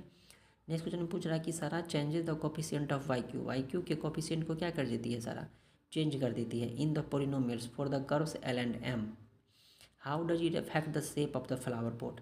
अगर सरा जो है वाई क्यू के कोफिशिएंट को चेंज कर देगी तो फ्लावर पॉट का जो शेप है उस पर कोई चेंज नहीं होगा, फ्लावर पॉट क्या हो जाएगा, डिफरेंट शेप का हो जाएगा, बदल जाएगा ना, कर्व कर्व बदल जाएगा तो मतलब फ्लावर पॉट का शेप क्या हो जाएगा, चेंज हो जाएगा, क्योंकि कोफिशिएंट पे जो कर्व का जो इंटरसेक्टिंग है वही ना डिपेंड करता है ना, क्योंकि ये जो कोफिशिएंट होता है उसी के अनुसार कर्व बनाए जाते हैं, ग्राफ बनाए जाते हैं। तो ये लिखा आंसर में, the curves of the flower base changed, flower का बेस क्या कर जाएगा, चेंज कर जाएगा, कब, जब हम वाई क्यू के कोफिशिएंट को चेंज करेंगे। नहीं मतलब फ्लावर पॉट्स क्या हो जाएगा, डिफरेंट शेप का हो जाएगा। इसी में और करके दिया है कि Amit wants to decrease the minimum opening of the flower pot, वह क्या चाहता है, ओपनिंग को कम करना चाहता है। Which term of the polynomial for the curves L M and should be change. अगर फ्लावर पॉट की ओपनिंग को कम करना है तो हमको क्या करना पड़ेगा, तो क्या करना पड़ेगा, change the points where polynomial cuts the X axis. ये जहाँ पे कट कर रहा है एक्स एक्सिस को, वो पॉइंट्स क्या करना पड़ेगा, चेंज करना पड़ेगा, तो मिनिमम ओपनिंग हो जाएगा, और कम कर देंगे, इस दोनों को और नज़दीक लाएंगे, दोनों कर्व्स को क्या करेंगे, नज़दीक लाएंगे तब एक्स एक्सिस को जहाँ पे कट कर रहा है वो क्या कर जाएगी, चेंज कर जाएगी ना। Change points on X axis where curve L and M intersect. नहीं तो जहाँ पे ये देखो एल और एम दो तरीके हो सकते हैं, एल और एम जो एक दूसरे को कट कर रहा है, इंटरसेक्ट कर रहा है, उस पॉइंट को क्या करेंगे, चेंज कर देंगे, तो भी फ्लावर पॉट का क्या हो जाएगा, बीच का ओपनिंग क्या हो जाएगा, कम हो जाएगा। नहीं तो ये एक्स इसको कट कर रही है, इसको क्या करेंगे, दूसरे को नज़दीक लाएंगे, चेंज कर देंगे, यहाँ से नज़दीक लाएंगे मतलब चेंज करना पड़ेगा ना, तो भी क्या हो जाएगी, ओपनिंग कम हो जाएगी। तो इस तरह से केस बेस्ड रहता है पॉलिनोमियल, केस बेस्ड बहुत ईजी क्वेश्चन है, बस टाइम ज़्यादा नहीं लगाओगे, जितना पूछा है जल्दी हैंडल करने की कोशिश करो क्वेश्चन को, देखना कौन सा पढ़ने की ज़रूरत है, कौन सा छोड़ने की ज़रूरत है ना। कभी कभी टेक्स्ट बहुत बड़ा देता है, उसके अनुसार उस क्वेश्चन को हैंडल करोगे, ठीक है। देखो इस क्वेश्चन को हैंडल करना सीखो, तो ऊपर में दिया है कि पैराबोलिक शेप का है, बस देखने वाले कुछ नहीं, नीचे फिगर देख लिए, फिगर में कुछ समझ में नहीं आ रहा होगा, कोई दिक्कत नहीं, समझ में आ रहा है ना आँख, लेकिन जो केस क्वेश्चन देंगे केस में वो बन जाएगा।